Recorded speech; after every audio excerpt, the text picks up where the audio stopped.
Hello, welcome to Node Spaghetti. My name is Joseph, and I've got a Blender Quickie tip for you today about drawing grease pencil trees in 3D space. I've never seen anybody else use this technique before, and I'm excited to show it to you because it's one of my favorite ways to make trees. And after drawing the tree, I'll share a bonus tip that you won't want to miss. So to start off with, delete the default cube and create a blank grease pencil object, and set up 3 layers: trunk, branches, and twigs. And we need a default material here. It doesn't really matter what it is at this point. And let's start drawing just to see how it looks. And I personally don't like it when it's too thin, so I set up the overall thickness right there. And then I like to turn off the strength control and the pressure sensitivity, because I don't like it, but you can keep it if you want it. It doesn't matter at all. Now, the trunk is going to be the basis for our entire tree, so we need to make sure to get it right. And as you can see, it took me quite a few tries. And once I did get a stroke that I liked, just pop into edit mode and do a little tweaking, because after all, this is going to be our entire tree, so I just wanted to make sure it was nice. Okay. Now we need to add a few segments to the trunk, because I want my tree to have a few forks in the main trunk section. And oops, what's that? I drew them in the wrong layer, so let's just move them to the trunk layer. There we go. And let's lock the layers we're not using. There we go. Now we're ready to get started. That looks nice. Ow. Ah! What's happening? We have to set the stroke placement to the first point of the stroke. And what that means is, for every new stroke we add, the first point of the new stroke will be connected to some existing stroke. And now drawing the tree will be real easy, but I like to draw the tree in wireframe mode just so I can be more precise about making sure the new stroke is exactly intersecting the old one. You don't have to be that careful unless you're going to be using the bonus tip at the end of this video. But if you're going to be using the bonus tip, it pays to be careful in advance. And since we are drawing the main branches, it also pays just to make sure they look nice. Which takes me a while because I'm bad at drawing. And now it's time to move on to drawing the branches. And you might be wondering, why would I go to all the trouble of drawing a tree from scratch when I can use something like the sapling tree generator, for example?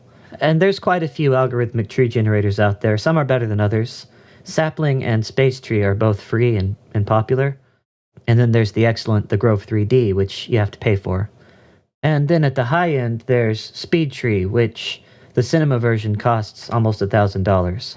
And the thing about algorithmic tree generators is they're good for specific things, but not for everything. So the sapling tree add-on, for example, if you want to make your own preset, then you've got to deal with all of these parameters, and there's just so freaking many. It's just more than I can deal with. Because first you got to figure out what each setting does, and then you got to set them up properly, and every time you adjust it, you've got to wait for the add-on to reinitialize. And of course, if you use the presets that are already there, then your tree's just going to look like everybody else's trees.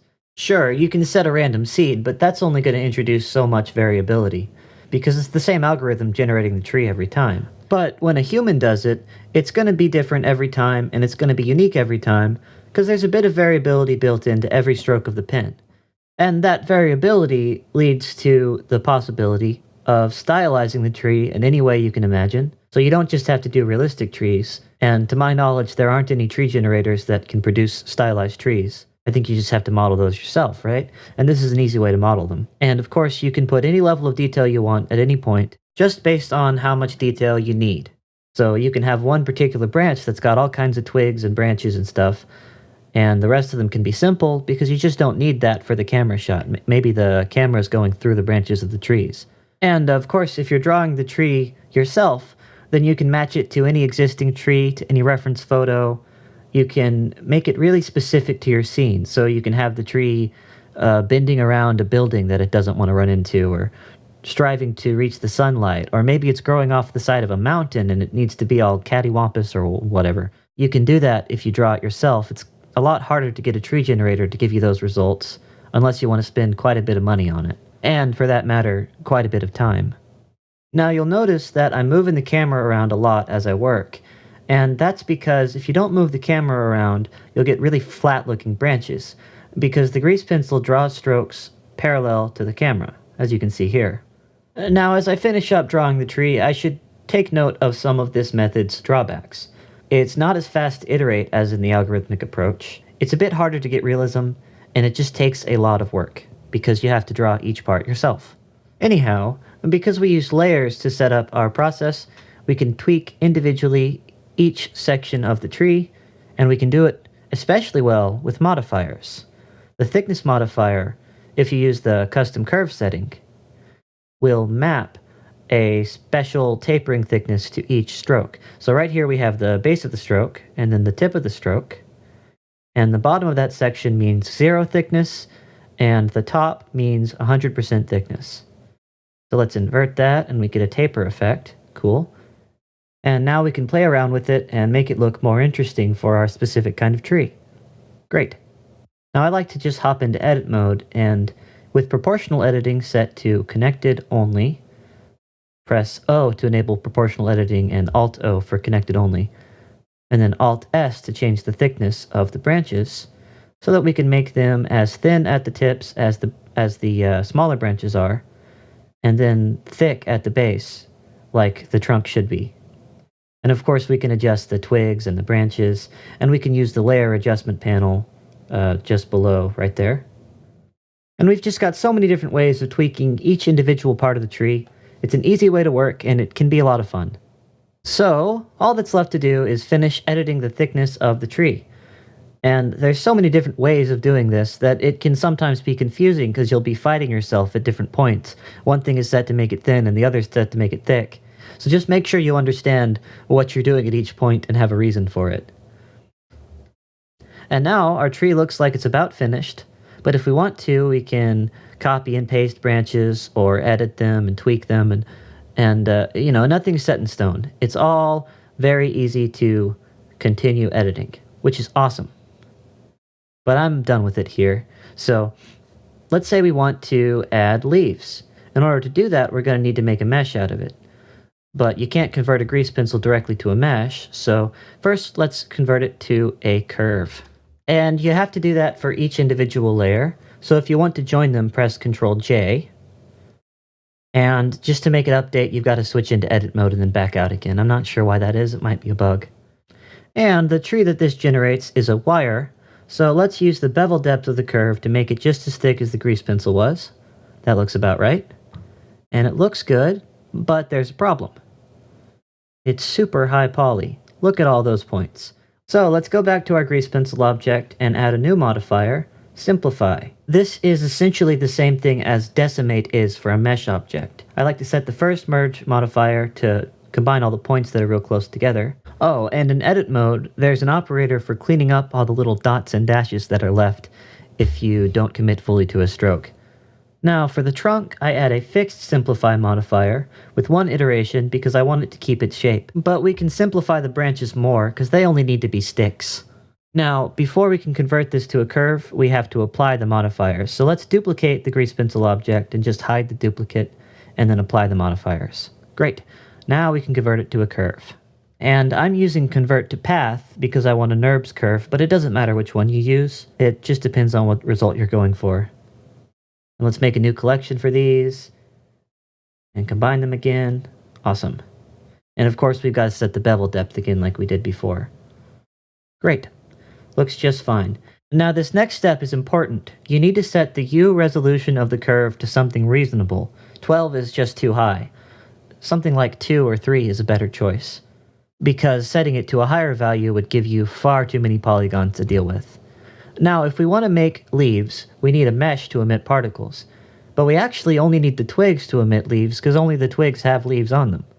And we're going to need a mesh object to emit particles. And we want the mesh object to be invisible when we render it, and in the viewport, because it's only there for particles. So let's convert it to a mesh, and we can keep the original because we might use it again later. We're going to use a hair particle system to emit the leaves, and we're going to turn off display instancer and render instancer because we want it to be invisible except for the leaves. And it actually still shows them because I forgot to hide the curve object. Sorry about that.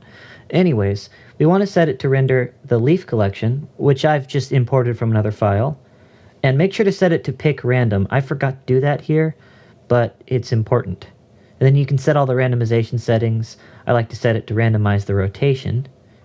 And you can edit the number of particles, the size, all that stuff.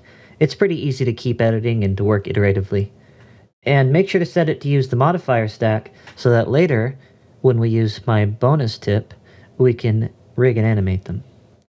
Just create a camera and let's see what it looks like rendered. That's not right. I forgot to hide all the curves and stuff. I had them in the viewport, but not to the renderer. So let's just fix that real quick. There we go. Now let's see what it looks like. And the color's still wrong, but that's easy to fix.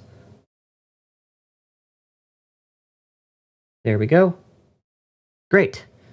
And I like this style of tree. I think it looks like something out of My Time at Portia or Animal Crossing or something like that. And of course you can adapt this to whatever style you want. And that's the tip. But wait, we've got a bonus tip in this Quickie tip video. That's right. You thought I've been idle for the past several weeks, where I've not uploaded any videos, but I actually haven't stopped caring about you. In fact, I've been working on my Blender add-on, Chain Tools, so that I can make some rigging videos, which will take me too long to do without the add-on. Anyways, I want to demonstrate to you one of the neat features of this tool, a special feature for rigging trees and other branched type objects. The add-on is hosted at gitlab.com, and it's still in development, so I would really appreciate it if you can let me know if you find a bug or anything like that. Now, click on the Explore button, and then Explore All Projects, and then Filter by Name, Chain Tools, no space. It'll be the first result. That one right there. Great. And the feature that I'm demonstrating today is in the development branch right now. It'll be in master branch in future once I've polished it up and made it faster and less buggy, but for now it's in development. So download the zip file, and then in Blender, edit, preferences, add-ons, mine's full screen for whatever reason. Install it, navigate to the directory where you downloaded it, and I don't have to install it because I'm developing the add-on. It's in the Rigging tab, and all you have to do is enable it, which I've already done. And don't worry about the settings, they don't affect what we're doing today, but that's where you can set up custom naming conventions if you want to do that for the other chain tool features, which are all in the Armature Edit Mode context menu, accessible via the W key, or if you're one of those weird left-click selectors, the right-click menu. But we don't care about that right now. We're creating an armature from a curve, so you can simply select the curve object and press Shift-A, and there's a new menu item in the Add Armature menu, Create Armature from Selected Curve. Now, make sure to save before you use this feature, because it can take a long time and you might decide that you want to just exit out of Blender and try again. This will happen if you have too much polygons in the curve object, or if you just have too many splines. Sometimes you might want to break it up into multiple pieces and do it on each individual one. But this is just fine. So if we set it to 0, it will use the curve points in the spline, and every edge between two curve points will be a bone. And that'll create too many bones in this case, so you can also set it to just create a fixed number of bones per spline. And use connected parents for each chain, that's good. And that will automatically set parents at the branching points, which is why I was so persnickety earlier about making sure that the strokes were intersecting, because that will just set up all the parenting for us. Awesome. And then just assign the rig to the curve when we're done. And this will take a while, so if it takes too long, what you can do is in the console, if you started Blender from the console, press Ctrl-C and it'll cancel the whole thing. But you have to start Blender from the console to do that, which I always do, and you always should, because it's just the right thing to do. Anyways, it will take more time depending on how many polygons you have. It actually increases exponentially for the number of vertices in the curve. So I'm going to improve that and make it faster and more stable. And in the meantime, our rig is done. And it didn't take too long. It only took about 1 minute and 15 seconds. So let's go into wireframe and look at our new rig. As we can see, there's a bone for every segment of the curve. And then if we switch the viewport display mode to envelope, We can see that the rig follows the shape of the curve object exactly. And this is awesome, because what that means is it'll work for the grease pencil, for a mesh version of the curve, whatever. And it might miss a branch or two, so go into edit mode and set it to keep offset parenting to the nearest part of the curve. And that'll happen if you didn't draw them directly intersecting in the first place. That's why I was being so persnickety about it earlier. But it doesn't have to be exact, and I'm going to make it so you can set how precise you want it to be ahead of time in the future. I just haven't done that yet. Now if we convert our curve to a mesh, we can use the exact same rig by simply using an armature modifier and setting it to bone envelopes, which a lot of people haven't used very often. It's kind of one of those lesser known features, but it means that we don't have to do any weight painting at all to get the right deformation. And we can put whatever modifiers we want on there because it's a mesh, and it'll just work. Awesome. And of course, if there are parts of the tree that are dragging behind or whatever, you just have to go into each individual bone and adjust the envelope a little bit. Usually it doesn't take that much tweaking to get it to work, even for more complex trees. And you can use the exact same method to bind the rig to the grease pencil. So now we've got a curve, a drawing, and a mesh, all using the same rig. One of my favorite things to do with this rig is turn on Auto IK, and then I can make the tree dance around interactively, and it's really easy to use. I don't have to set up any complex controls, and then I can just make the tree work however I want. While you're posing it with Auto IK, you can use the scroll wheel to set the length of the Auto IK, and then you can set the tip of the branch differently than the base of the branch, if you want to do that. And it gets even better. You can also use this to control the particle emitter object. Just like that. And now the leaves move with the grease pencil object and the mesh and the curve. All of that works just like it should. And we can render it and we get a nice grease pencil tree with any pose we can imagine. We can easily make it dance and sway in the wind if we want to. Really easy. And I should mention that this also works on any tree generated using curves. So a sapling tree or a space tree, that'll work. It might take a little bit more tweaking because those are a lot more dense and it'll take a lot longer, but it'll work with any curves. And that's just scratching the surface of all the features that are already in Chain Tools, and I'm going to be adding a lot more, not just for creating bones and managing bones in edit mode, but also for creating rigs in pose mode. So watch out for that, because this is the tool I'm going to be using so that I can make videos at a reasonable speed in the future, hopefully. Anyhow, that's the video. Leave a like if you liked it, or if you didn't like it, leave a comment if you have something to say, or if you don't have anything to say at all. And of course, if you want to see more Quicky tips, hit that subscribe button.